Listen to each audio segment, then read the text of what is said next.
السلام عليكم ورحمة الله وبركاته. اللهم صل وسلم وبارك على سيدنا محمد وعلى آله وصحبه أجمعين. النهاردة جاية لكم بأسرع مكرونة يا جماعة. أنا بحتاج لها في الأوقات اللي أنا مزنوقة فيها نازلة. بعمل حاجات في البيت ومش قادرة أقف في المطبخ كتير. دي أسرع مكرونة، دي أنا مسميها مكرونة الطوارئ. دي عبارة عن إيه؟ أنا حاطة الطاسة على النار دلوقتي، فيها 4 معالق زيت. تمام. في عندنا طماطم. تمام، دول تقريبا 3 طماطمات متخرطين. ماشي. معانا بصلايه صغيره، وعليها معلقه توم صغيره برضو. ده فلفل الوان، انا بفرزنه كده فلفل الوان. بقطعه حتت صغيره، وفي عندي بقطعه طويل للشاورما. انا هحط حبه كده. خلاص. وهحط معلقه معلقة كبيرة شوية اهي صلصة. خلاص. طبعا معلقة اللي بتحطي بيها من برطمان الصلصة لازم تكون نظيفة وناشفة، علشان البرطمان يفضل نظيف مفهوش اي تعفنات من فوق ولا اي حاجة. تمام.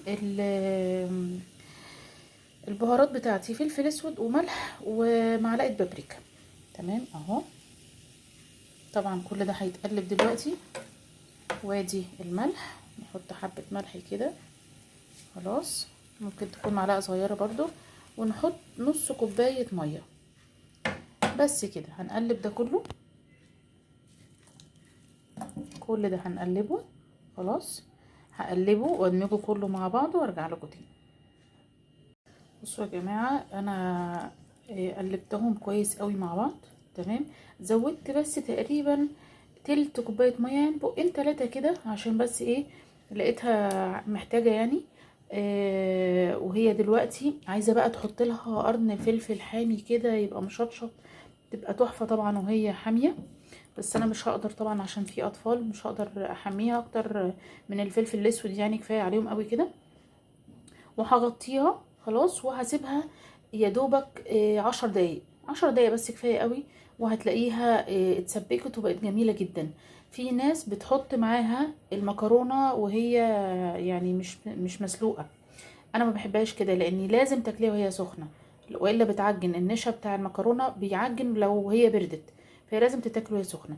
انا ما بحبش كده بقى. انا بسلق المكرونة وبحطها مع الخلطة دي وبقلبها، وتاكلي بقى عايزاها تاكليها سخنة تاكليها دافية زي ما انت عايزة.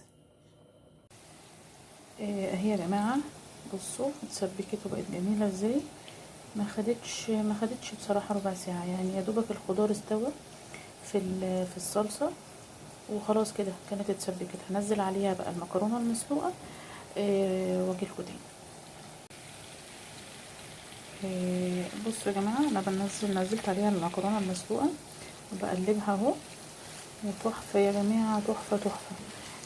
الوصفة دي ميزتها ان انت ممكن تدخلي معاها اي حاجة، تدخلي معاها قطع صدوق. عندك صدر فرخة محدش عايز ياكله بايت مثلا مسلوق، ممكن تقطعيه وتحطيه. لو حتى ني ممكن تشوحيه بره كويس وتحطيه برضو في الصلصة. عندك لحمة عصاج ممكن تحطيها برضو. حتتين لحمة مثلا مش مسلوقين من قبلها بيوم ولا حاجة. طلعيهم من التلاجة، ما تسخنيهمش، طلعيهم من التلاجة. قطعيهم على طول علشان وهي متجمدة تعرفي تقطعيها. ممكن والله ممكن تحطي قطع بسطرمة لو عندك، هتبقى حلوة برضو. اي لحوم ممكن تحطيها، ممكن ما تحطيش اصلا. جنبها بطاطس محمرة، او اليومين دول في البطاطس الشيبسي حلوة قوي. وخلاص ومفيش مشكلة، يعني مش لازم يبقى فيه بروتين كل يوم ولحوم كل يوم. ممكن تتقضى كده عادي جدا، بس تشطشطيها شوية لو انت بتحبي الحامي. وخلاص يبقى زي الفل والله، وغدا وفضل ونعمة وزي الفل. دي فكرة من الافكار بتاعة الصلصة. ان شاء الله باذن الله في افكار تانية.